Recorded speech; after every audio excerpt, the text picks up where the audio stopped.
అందరికీ నమస్కారం అండి. నాకు తెలిసిన ఇన్ఫర్మేషన్ అయితే నేను చెప్తాను. ఏం లేదండి, చాలాన్ని వీడియోల్లో మనం చూస్తున్నాము. అన్ని వీడియోలు అందరికీ రీచ్ అవ్వవు కదా.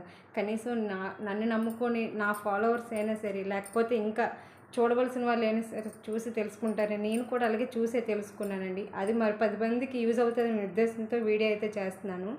మనం చాలా వీడియోల్లో చూస్తున్నాం, ఏంటి కుక్క కరిసి కుక్కలాగా అరిసి చనిపోతున్నారు చాలామంది కుక్కలు కరవడం వల్ల. వాళ్ళు ఎందుకలా చనిపోతున్నారు తెలుసా? ఫస్ట్ రీజను, కుక్క కరిసిన వెంటనే ఇది వ్యాక్సిన్ అనేది వేసుకోరన్నమాట. అంటే ర్యాబిష్ వ్యాధి రాకున్నా టీకా అనేది వేయించుకోరు, నెగ్లెక్ట్ చేస్తారు. ఫస్ట్ రీజన్ అది. నెక్స్ట్ వచ్చేసి, ఒకవేళ మనకి కుక్క ఒక్కటే కరడం వల్ల ర్యాబిస్ రాదటండి. కుక్క కరడం వల్ల కుక్క కరిస్తేనే ర్యాబిస్ వస్తుందేమో అని నేను ఇప్పటి వరకు అనుకున్నాను. అలా కాదంట.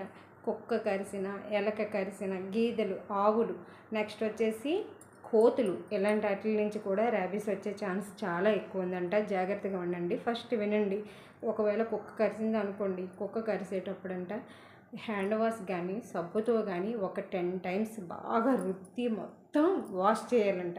వాష్ చేసి బాగా ఒక 10 టైమ్స్, అర్థం చేసుకోండి, బాగా వాష్ చేసిన తర్వాత ఏదైనా క్లాత్ చుట్టి వెంటనే ఒక 2 గంటలోనే ఎంత తొందరగా గవర్నమెంట్ హాస్పిటల్కి వెళ్ళిపోండి. ప్రైవేట్ హాస్పిటల్కి డబ్బులు లేవనుకుంటే గవర్నమెంట్ హాస్పిటల్లో ఈ వ్యాక్సినేషన్ అనేది ఉంటుంది. ఖచ్చితంగా టీకా వేయించుకోండి.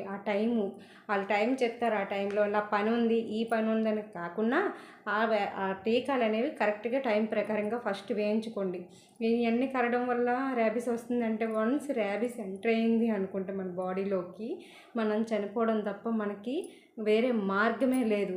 అందుకే చెప్తున్నాను, జాగ్రత్తగా ఉండండి అని చెప్పేసి. వ్యాక్సినేషన్ అనేది కరెక్ట్గా తీసుకోవాలి. ఫస్ట్ నేను చెప్పాను, కుక్క కరిస్తే క్లీన్ చేసుకోండి అని చెప్పాను. కుక్క కరడం వల్లే కాదటండి, గోలుతో రెక్కిన చూడండి, కుక్క తేప కారుస్తుంటాయి ఎలా నాలుగు చాపుకొని. ఆ తేప అనేది మనకి ఎక్కడైనా దెబ్బలు అయి తగిలాయి అనుకోండి, వాటి మీద పడినా ర్యాబిస్ వచ్చే ఎక్కువ శాతం ఉందంట. జాగ్రత్తగా ఉండండి. మంచి వ్యాక్సినేషన్ అనేది వేసుకోండి. ఆ వ్యాక్సినేషన్ అనేది కూడా ఎన్ని డోసులు, ఎంత టైం వరకు వేసుకోవాలి, కరెక్ట్గా ఇన్ఫర్మేషన్ తెలుసుకోండి. పిల్లల్ని జాగ్రత్తగా చూసుకోండి.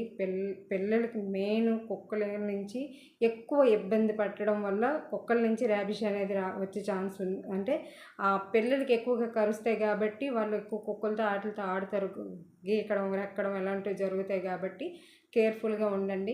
పిల్లలు జాగ్రత్తగా చూసుకోండి. నాకు తెలిసిన ఇన్ఫర్మేషన్ అయితే మీకు ఇచ్చాను అనుకుంటున్నాను. ఇది వర్త్ అనిపిస్తుంది అనుకుంటున్నాను. ఓకేనా?